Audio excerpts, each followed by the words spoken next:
جاتا ہے کہ خان نے تلقین کی ہے کہ ڈٹ کے کھڑا رہنا ہے.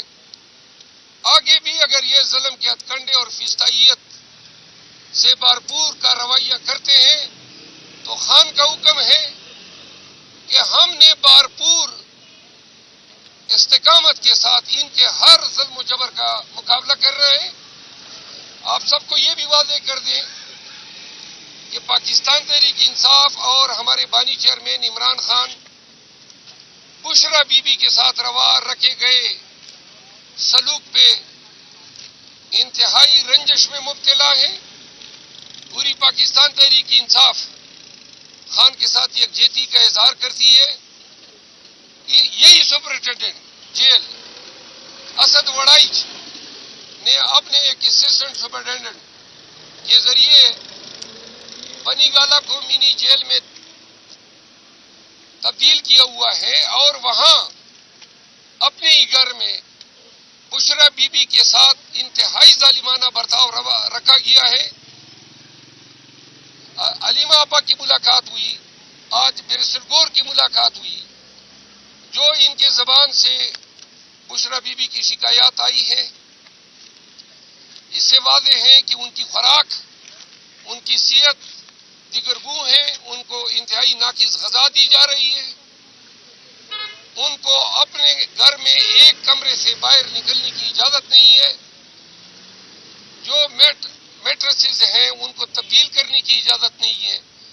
اور جو پرسنل کی ڈیوٹی لگائی گئی ہے وہ بار بار پہ ٹوکنا اور توہین کرنا, گویا ان کو ہدایت کی گئی ہو کہ آپ نے ان کا جینا دوبر کرنا ہے. سوری.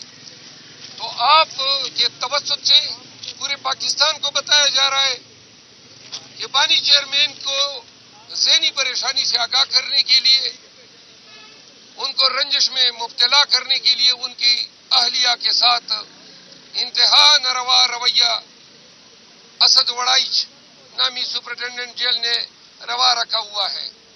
ہمیں یہ ہدایت ہوئی ہے کہ خان کی اور بشرا بی بی کی 2 ہفتوں سے ملاقات نہیں ہوئی ہے, تو ہم اس سلسلے میں بھی اسلام آباد ہائی کورٹ سے رجوع کر رہے ہیں.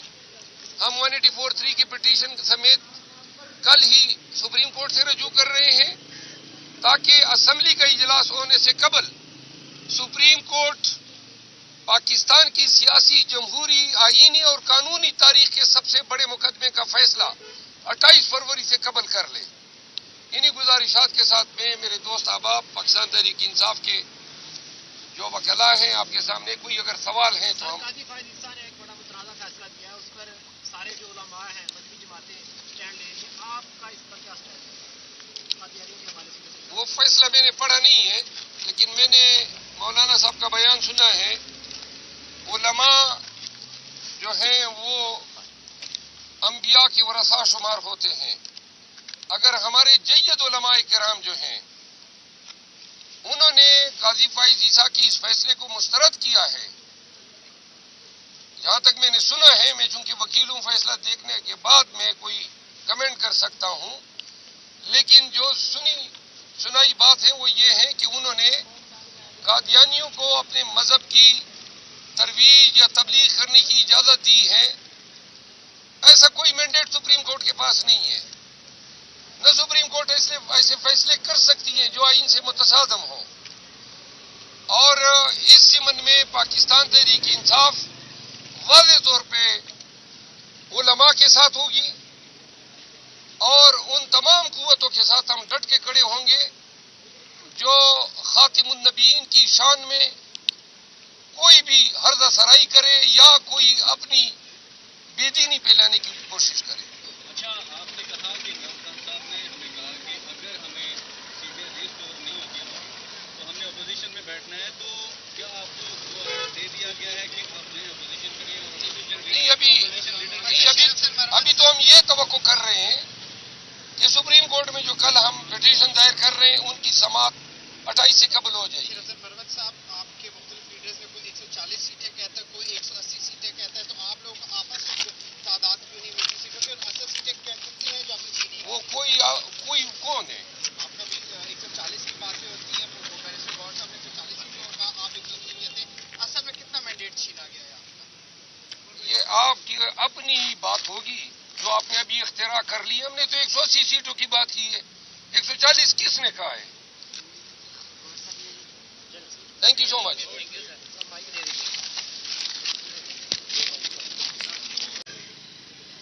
اور general secretary general Omar Ayub Khan اور دیگر قیادت کو ماں سوائے چند وکلا کے کسی کو ملنے نہیں دیا. مزے کی بات یہ ہے کہ یہ تمام لوگ اسلام آباد ہائی کورٹ کے محترم جج میاں حسن گل اورنگزیب صاحب نے متعدد ریٹ پٹیشن میں یہ احکامات جاری کیے تھے اور عدالت نے ہدایات دی تھی کہ ان کی ملاقات جو ہے وہ کرائی جائے. بہرحال عمر ایوب خان بولے ہوں گے آپ کے سامنے اور یہی رویہ سب کے ساتھ اپنایا گیا.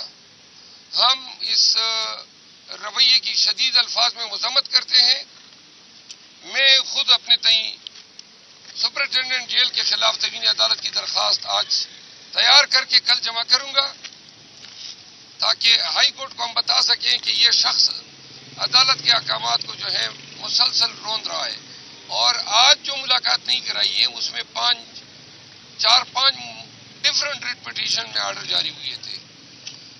آپ کے توسط سے پاکستانیوں کو آگاہ کرنا چاہتے ہیں کہ الیکشن کمیشن میں اب یہ اندیشے مزید مستحکم ہو گئے ہیں کہ یہ موجودہ الیکشن کمیشن پاکستان تحریک انصاف کو ریزرو سیٹ سے محروم کرنے جا رہی ہے اور ہمیں یہ مصدقہ اطلاعات ہیں کہ ہم نے جو لسٹیں دی ہیں ان لسٹوں کے حوالے سے کوئی بھی تکنیکی ایشوز اٹھا کر پی ٹی آئی کی لسٹوں کو رد کیا جائے گا تاکہ ہماری عددی پوزیشن جو ہے وہ نیشنل اسمبلی میں خراب ہو جائے. تاہم آج خان صاحب کے ساتھ ملاقات میں یہ فیصلہ ضرور ہوا ہے کہ ایک آخری امید کے طور پہ جتنے بھی متاثرہ امیدواران ہیں اور میں خود بھی ذاتی حیثیت میں اور ہمارے دیگر وکلا دوست سپریم کورٹ میں آرٹیکل 184(3) کی جورسڈکشن کے تحت پاکستان کی تاریخ کی یہ جو سب سے بڑی